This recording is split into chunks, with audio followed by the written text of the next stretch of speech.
Hello students, NCERT गणित कक्षा 9वीं में आपका स्वागत है। आज हम लोग शुरू करेंगे प्रश्नावली 1.3, जिसका प्रश्न क्रमांक 1 है, निम्नलिखित भिन्नों को दशमलव रूप में लिखिए और बताइए कि प्रत्येक का दशमलव प्रसार किस प्रकार का है। तो उसका मैंने पहला क्वेश्चन लिया हुआ है। यहाँ पे लिखा है कि निम्नलिखित भिन्नों को दशमलव रूप में लिखिए। तो दशमलव रूप में कब आएगा? जब हम इसका इसमें भाग दे देंगे तो उसका दशमलव रूप आएगा। और साथ में ये बताना है कि बताइए कि प्रत्येक का दशमलव प्रसार किस प्रकार का है। तो यहाँ पे थोड़ा सा समझ लेते हैं। बात करें यदि दशमलव प्रसार की, दशमलव प्रसार, तो दशमलव प्रसार दो प्रकार का होता है। पहला होगा शांत दशमलव और दूसरा होगा अशांत दशमलव। दशमलव जो प्रसार हैं वो दो प्रकार के होते हैं, या तो होगा शांत दशमलव या होगा अशांत दशमलव। अब शांत दशमलव का मतलब क्या है और अशांत दशमलव का मतलब क्या है, इसको समझते हैं। तो शांत दशमलव, ऐसे आपने दशमलव देखे होंगे जैसे 2.3 या 2.45। तो ये है शांत दशमलव जिसमें शेषफल 0 आ जाता है और पुनरावृत्ति नहीं होती है। पुनरावृत्ति का मतलब जैसे कोई दशमलव कभी कभी ऐसा होता है कि भाग दे रहे हैं तो उत्तर आ रहा है 1.9, फिर आ रहा है 9, फिर 9, फिर 9, और ये 9 जो आ रहा है ये समाप्त ही नहीं हो रहा है। आप इसको भाग देते जाओगे तो वो 9 9 9 आता जाएगा। जैसे एक एग्जाम्पल देख लेते हैं कि अगर मैंने यहाँ पे लिया है 1/10। अब ध्यान से समझना है, जैसे सवाल दिया गया 1/10, तो अब अगर इसका भाग देंगे तो देखिए कैसे होगा। सबसे पहले भाग का चिन्ह बनाना है। जो ऊपर वाली संख्या होती है उसे हम लिखेंगे बीच में। ऊपर वाली संख्या को कहाँ लिखना है? बीच में। और नीचे वाली संख्या को साइड में। तो अगर हम इसका भाग देना शुरू करेंगे तो 10 का 1 में भाग नहीं जाएगा, क्योंकि 1 छोटी संख्या है और 10 बड़ी संख्या है। तो सबसे पहले आप 0 दशमलव लगा सकते हैं और यहाँ पे 0 बढ़ा सकते हैं। ये प्रोसेस आपको मालूम है। अब इसके बाद आप 10 का 10 में भाग दोगे तो 10 एकम 10 हो जाएगा और शेषफल कितना आएगा? 0। शेषफल कितना आएगा? 0। तो हम कहेंगे भागफल हमारा है 0.1। तो इसे हम कह देंगे कि ये है शांत दशमलव, इसलिए क्योंकि इसमें कोई भी रिपीट नहीं हुआ। लेकिन अगर इसके बाद हम एक एग्जाम्पल और लेते हैं, जैसे 1/9, तो फिर से हमने भाग का चिन्ह बनाया। ऊपर वाली संख्या भाग के चिन्ह के बीच में लिखी और नीचे वाली संख्या भाग के चिन्ह के साइड में लिखी। अब 9 का जब भाग देंगे तो 1 में नहीं जाता है, तो नहीं जाता है तो यहाँ पे हम 0 बढ़ाएंगे। लेकिन 0 बढ़ाने के लिए हमें यहाँ पे 0 दशमलव करना पड़ेगा, जैसे कि हमने पहले किया है। अब भाग चला जाएगा एक बार, क्योंकि 9 एकम 9। अगर 9 दूनी 18 तो ज़्यादा हो जाएंगे, इसलिए 9 एकम 9। अब 10 में से 9 घटाएंगे तो क्या बचेगा? 1 बचेगा। अब 1 बचेगा तो अब दशमलव तो रख चुका है, तो बार बार दशमलव नहीं लगाएंगे, केवल यहाँ पे 0 बस बढ़ाएंगे। क्योंकि भाग नहीं जा रहा था 1 में तो हम 0 बढ़ा सकते हैं, लेकिन बार बार दशमलव नहीं लगाएंगे। तो फिर 9 एकम 9, फिर से 9 आ गया। तो 10 में से 9 जाएंगे तो फिर कितने बचेंगे? 1 बचेगा। फिर भाग नहीं जाता है तो आप क्या करोगे? यहाँ पे 0 लगाओगे, और जब 0 लगाओगे तो 9 एकम 9 फिर हो जाएगा, तो फिर 1 बचेगा। फिर 0 करोगे, फिर 9 एकम 9, फिर 1 बचेगा। तो ये प्रोसेस चलती जाएगी और 0.1111 आता जाएगा, कभी भी समाप्त नहीं होगा। इसलिए हम कहेंगे ये वाली संख्या बार बार आ रही है, शांत नहीं बैठ रही है, इसलिए हम इसे कहेंगे अशांत। क्या कहेंगे? अशांत दशमलव। तो अब आपको पता चल गया होगा कि शांत दशमलव क्या कहलाते हैं और अशांत दशमलव क्या कहलाते हैं। और दशमलव प्रसार कितने प्रकार के होते हैं? 2 प्रकार के।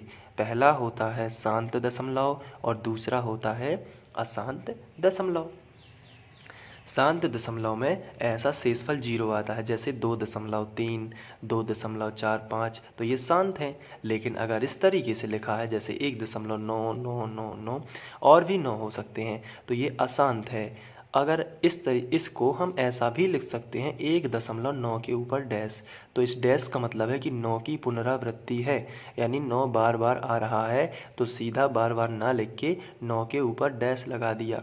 इसी तरीके से यदि हमने लिखा 3.4 डैश, तो ये कैसा दशमलव है? ये अशांत दशमलव है, क्योंकि ये 4 बार बार आ रहा है, इसलिए इस पर डैश लगा है। लेकिन खाली यदि हमने लिख दिया 3.4, तो ये एक शांत दशमलव है, क्योंकि इसके ऊपर डैश नहीं लगा है, तो इसका शेषफल 0 आ रहा होगा।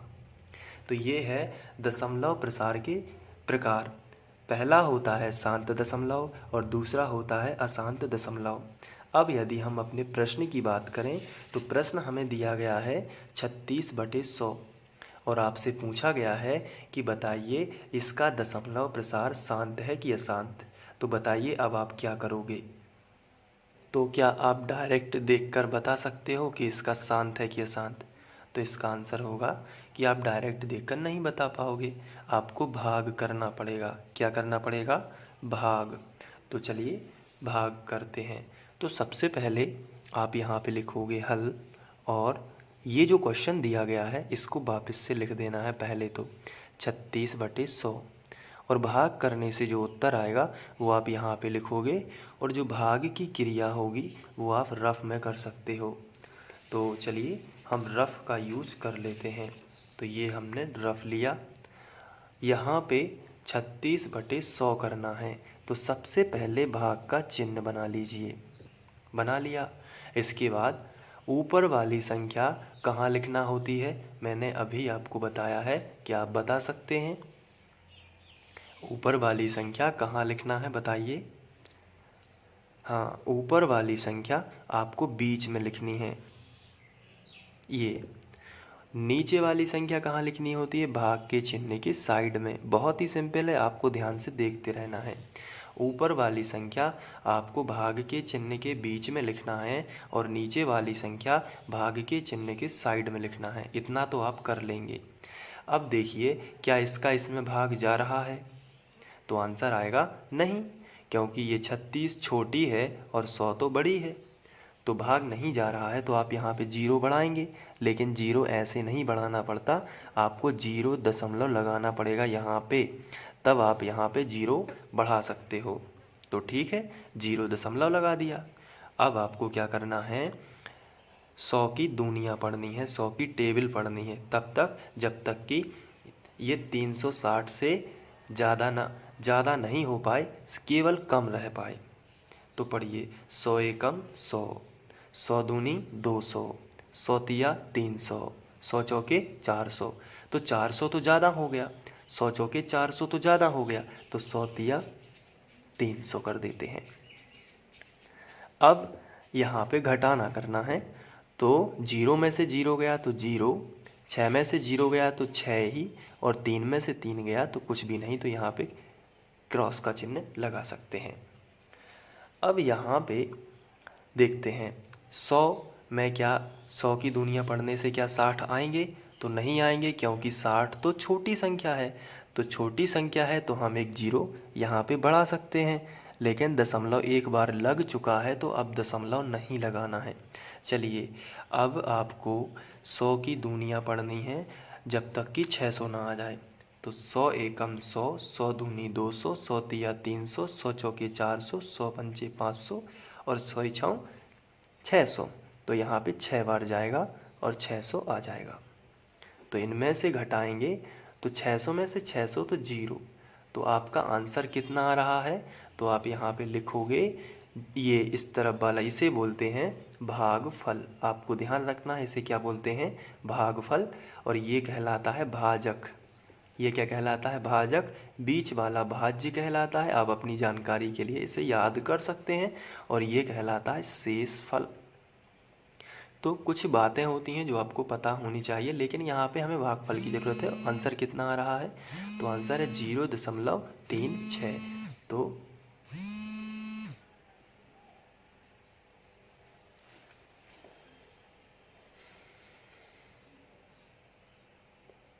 आप यहाँ पर लिखोगे 0.36। अब आपको ये बताना है कि ये शांत है कि अशांत है। तो आप यहाँ पे लिखोगे शांत है, क्योंकि शेषफल कितना आ गया है? 0, और किसी भी अंक की पुनरावृत्ति नहीं हो रही है, इसलिए ये कैसा है? शांत दशमलव। तो इस तरीके से आप कर पाएंगे। तो आप ये प्रोसेस आपको करनी है, और इस क्वेश्चन को आप बिना देखे मोबाइल साइड में रखकर एक बार करके देखिए, और यदि बन जाता है तो अच्छी बात है, और यदि नहीं बनता है तो दोबारा से आप देखकर इसको क्लियर कीजिए। क्योंकि आपकी जो एक प्रश्नावली है 1.3, उसमें आप बुक देखिए, उसमें दूसरा क्वेश्चन दिया गया है 1/11 है, और तीसरा क्वेश्चन दिया गया है 4 सही 1/8, इस तरीके से। तो आपको ये वाले क्वेश्चन करके देख लो अभी, और फिर मैं आपसे अभी पूछूंगा, क्योंकि इसके बाद जो मैं नेक्स्ट वीडियो बना रहा हूँ वो इन्हीं क्वेश्चन का होगा।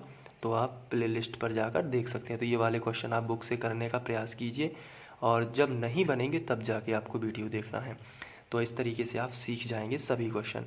तो तब तक मैं वीडियो बना रहा हूँ, तब तक आप इनको करिए। और आपको क्या करना है, जो प्लेलिस्ट है, तो फ्री ऑनलाइन कोचिंग, जैसा कि आप जानते हैं ये चैनल का नाम है।